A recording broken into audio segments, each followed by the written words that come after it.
noches, bienvenidos. Domingo a las 8:45. Es un gusto estar con ustedes en este 27 de septiembre. Gracias por acompañarnos y rápidamente le damos la bienvenida a la mesa entera de a las 8:45 el día de hoy.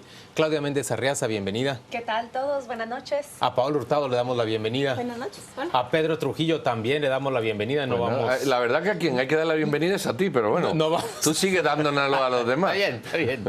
Que yo ya vine hace rato, pero vamos a darle la bienvenida en verdad a nuestro invitado de esta noche, que es el fiscal Francisco Sandoval. Él está a cargo de la Fiscalía Especial en contra de la impunidad, esa fiscalía que hace enlace entre la Comisión, la CICIG y el Ministerio Público. Es una fiscalía clave y es una fiscalía que ha tenido un papel destacadísimo en términos generales porque fue la iniciadora auténtica del proceso que ya los guatemaltecos entendemos como la línea. De eso vamos a conversar en esta noche. Gracias por estar con nosotros, señor Sandoval. Y Claudia Méndez arranca con la primera pregunta. Pues la línea es apenas un punto de comienzo y después viene lo que hemos visto a lo largo de la semana que recién pasó. Titulaba uno de los diarios Jueces corruptos a la cárcel y en su propia fiscalía han dicho que si uno de los casos es difícil de llevar porque se coloca a jueces juzgando a sus pares, es el de estos 3 jueces que han sido sometidos a un proceso, 2 de ellas encarceladas, uno beneficiado con una medida sustitutiva. ¿Cuán fácil ha sido litigar ante jueces acusaciones de corrupción contra colegas de él? Sabemos, por ejemplo, que muchos se recusaron de conocer el caso de Giselle Reynoso. Muchas gracias, muy buen domingo a todos y gracias por la bienvenida. Y tal como lo indica en su pregunta Claudia, ¿verdad? Ha sido complicado, no solo por la tramitación que tiene consigo llevar a un proceso a personas que gozan de la prerrogativa de antejuicio. Más difícil aún tener enfrente como sindicados a personas con quienes nosotros pues hemos tenido audiencias derivado de nuestra labor como fiscales. La dilación procesal derivado de excusas de los propios juzgadores. Sin embargo, también la valentía de quienes han realizado la investigación y el compromiso y el profesionalismo de los propios juzgadores que han conocido de las distintas causas. Señor fiscal, aparte de estos 3 casos, esta semana vimos 2 más que tienen que ver con juzgadores. Blanca Stalin fue separada de la Cámara Penal por la Corte Suprema de Justicia. Y también la jueza Carol Patricia Flores fue separada de su cargo como jueza de mayor riesgo. Ella se había recusado en 7 ocasiones de conocer casos donde la CICIG era querellante. ¿Cómo podemos entender estos 5 casos en un periodo cortito, de una semana, con respecto del sector justicia? ¿Podemos interpretar que la CICIG, después de estos grandes casos de alto impacto de corrupción, como el de la línea, está girándose hacia ver a los operadores de justicia? Creo que la labor de la Comisión Internacional contra la Impunidad en Guatemala en apoyo del Ministerio Público se ha dirigido a todos los sectores en que se ha verificado que se cumple con el mandato de la Comisión, es decir, desarticular estructuras delincuenciales incrustadas en el Estado. En este momento se tocó algunos sectores del organismo judicial, otros sectores del Estado. No le descarto llegar a cualquier otra institución del Estado, pero que amerite la labor de investigación de dicha comisión, la labor de acompañamiento al Ministerio Público. Fiscal, mucha gente decía en redes, bueno, la línea 2, eso que virtualmente se ha denominado la otra línea, la de los empresarios. Han salido nombres, se han inventado pancartas, ha habido un reclamo incluso a la Comisión Internacional del Ministerio Público. Bueno, ¿dónde está la línea 2? Porque la una ya la sacaron. ¿Qué nos puede decir de ese concepto fabricado o percibido socialmente de la línea 2? Bueno, el concepto de la línea 2 nace de un discurso de una persona. El caso de la línea es uno y como parte de la investigación fue inclusive compromiso público del comisionado de la CICIG de profundizar en la investigación para detallar quiénes eran las personas usuarias beneficiarias de este grupo criminal. De hecho, ya algunas personas se encuentran vinculadas a proceso y no descarte que en algún tiempo prudencial, cuando tengamos el soporte suficiente, se va a tener otro grupo de personas. La investigación continúa y la tranquilidad que puede tener la población es de que sigue esa labor de investigación. Pero la expectativa es que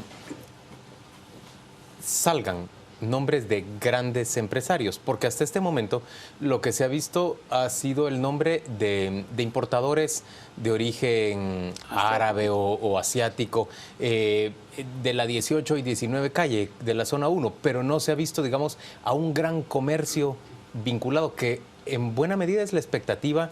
Yo no digo de toda la población, de una parte de la población. ¿Tiene sentido esa expectativa o es insensata? Yo considero que sería atrevido yo decirle o confirmarle van a haber grandes grupos de empresarios, pero también la simple lógica nos debería decir si esos grupos de empresarios necesitarían una estructura como esta. Si ellos no tendrán, si es que evaden impuestos, tendrán otros mecanismos de evasión de impuestos.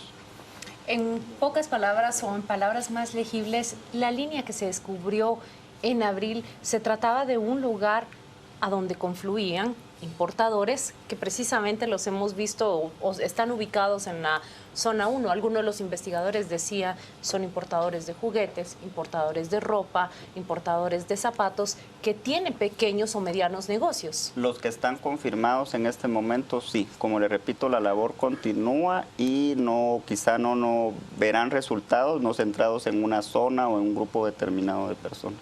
Cuando vemos capturas como las de los jueces esta semana, la gente sale a decir, hoy es martes de CICIG o miércoles de CICIG, que sería más justo decir CICIG-MP, porque al final es trabajo en conjunto. Y ve uno en los casos que ya llegan ante un juez, pasar horas a los fiscales allí respaldando esos expedientes. ¿De qué tamaño es la FESI en este momento para darse abasto con estas causas que se van sumando y sumando y sumando? Y quisiera saber también si en comparación con abril de 2015, la FESI ha aumentado su personal para darse abasto con la dimensión y el tamaño de los casos que está viendo. En aquel tiempo la Fiscalía Especial contra la Impunidad contaba con 5 agencias compuestas por 25 personas, 4 auxiliares, un agente fiscal más los oficiales, 35 personas. En este momento ha aumentado su capacidad de personal, ya hay 2 agencias fiscales más, pero el trabajo sí, eso sí les he de decir de que creo que en un momento va a ser necesario más personal. Sin embargo, hemos contado con el respaldo de la señora fiscal, sí ha crecido la FESI. ¿Pero cómo hacen con recursos? Porque el mismo MP ha dicho que no tenía para pagar aguinaldos. ¿Cómo se están financiando entonces? Eso lo desconozco, ¿verdad? Porque es el área administrativa del Ministerio Público. Lo que sí es de resaltar es el compromiso de mis compañeros, que ante la alta carga de trabajo se han sacrificado fines de semana. Usted en alguna ocasión estuve por acá y me decía el fiscal ya se duerme, y efectivamente teníamos muchas horas de no dormir, pero con el recurso que contamos pues se ha sacado la tarea, y con el compromiso que se tiene y la mística de trabajo de los compañeros pues seguiremos adelante. Yo tengo 2 preguntas, me voy a hacer una y la siguiente que espera para el turno. Retomando una pregunta que decía Paola, ya hemos visto el Ejecutivo prácticamente está en prisión. El antiguo Ejecutivo. El Legislativo hemos visto, como Paola preguntaba, ya hay jueces. Los poderes económicos, la SAT está. Y el viernes la Corte Suprema concede antejuicio para un diputado. Mario Rivera. Pero hay 8 o 9 más en cola. ¿Es una asignatura pendiente todavía para ustedes todo el tema de los diputados? ¿Es una línea de investigación que va? En cuanto tengamos la viabilidad para la persecución penal de las personas en contra de quienes se planteó el antejuicio, no dude que la Fiscalía va a realizar la labor que corresponda, o continuar investigación, o realizar las peticiones ante los jueces que correspondan al momento en que sean resueltas las acciones. Señor fiscal, y en el caso del expresidente Pérez Molina, su convicción, la convicción de la FESI, ¿es que él encabezaba la línea de defraudación aduanera? ¿Esa es la convicción que ustedes tienen en este momento? En cuanto al estudio de grupos criminales, siempre se ha sostenido que Juan Carlos Monzón era la persona que dirigía operativamente al grupo. Lo que la investigación ha determinado hasta el momento, que quienes recibían el mayor porcentaje de réditos por la operación de la organización eran el señor expresidente y la exvicepresidenta de la República. ¿Y esos dineros a dónde llegaban a dar? Es parte de la investigación que está en desarrollo. Si usted se da cuenta o se percata los tipos penales por los que fueron ellos ligados a proceso, en este momento, por ejemplo, no incluyen el lavado de dinero u otro tipo penal que sea relacionado más directamente con las finanzas. Sí, porque hasta la fecha en que él tenía la prerrogativa de antejuicio no podíamos iniciar persecución penal dirigida en contra de él. En este momento los esfuerzos están encaminados a la consecución de ese resultado.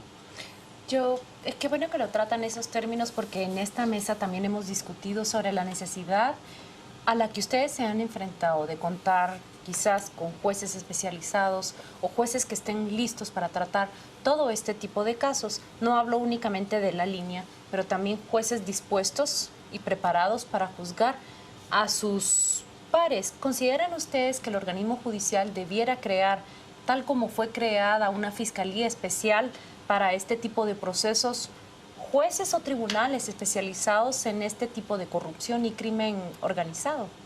Creo que eso es un tema hasta de índole constitucional. Será la propia Corte Suprema de Justicia quien, con la independencia tanto funcional, económica y administrativa, quienes tendrán que determinar si es factible esa situación.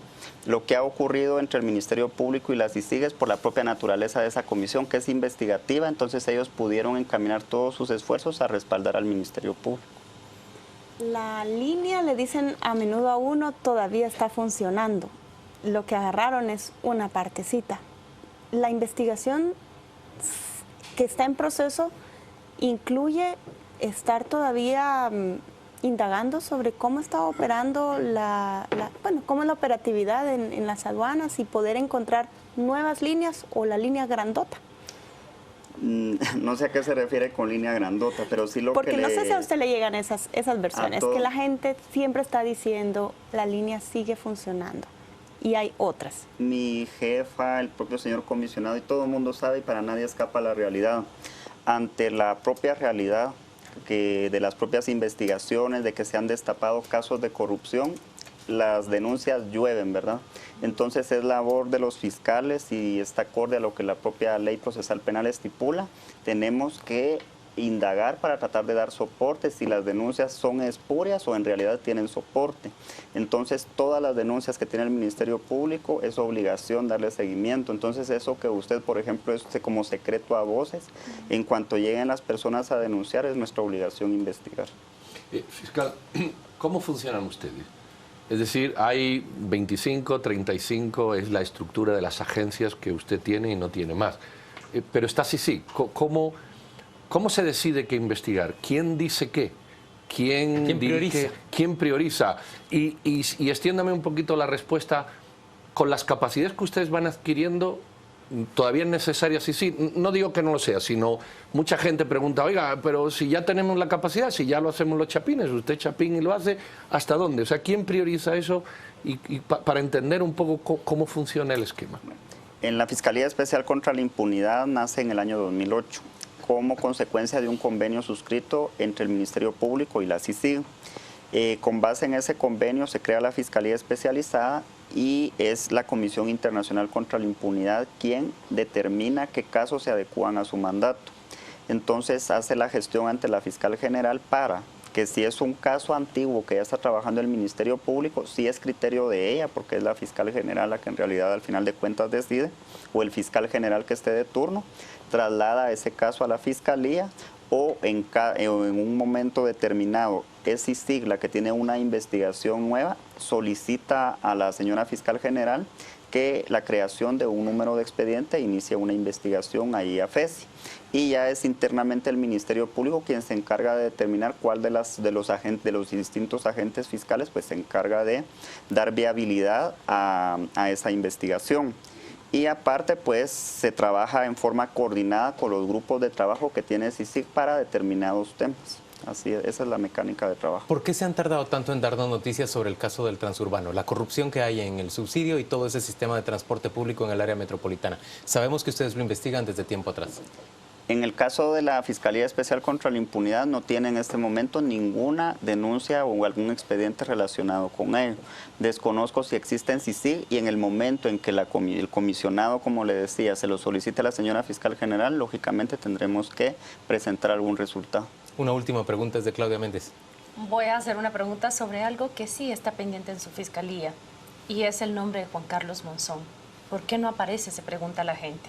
¿Qué pasó con él? ¿Se olvidaron? ¿Siguen las investigaciones? ¿Sigue la persecución para hallar al exsecretario de la ex vicepresidenta? Bueno, conforme al artículo 257 del Código Procesal Penal, el Ministerio Público tenemos la facultad de solicitar una orden de detención. Cuando esa orden es autorizada por un juez, él oficia a la Dirección General de la Policía Nacional Civil, Dirección General que es la responsable de localizar a la persona. Entonces yo considero que serían las autoridades de gobernación quienes le podrían responder de mejor forma. Señor fiscal, gracias por acompañarnos a las 8:45. Vamos a ir a la pausa comercial en este día domingo y volvemos dentro de muy poco para discutir sobre esto que hemos platicado con el fiscal Francisco Sandoval, pero también para discutir sobre los muchos temas que se han desarrollado a lo largo de esta semana, que no ha dejado de ser como las últimas 22, muy productivas en términos de noticias en Guatemala. Gracias.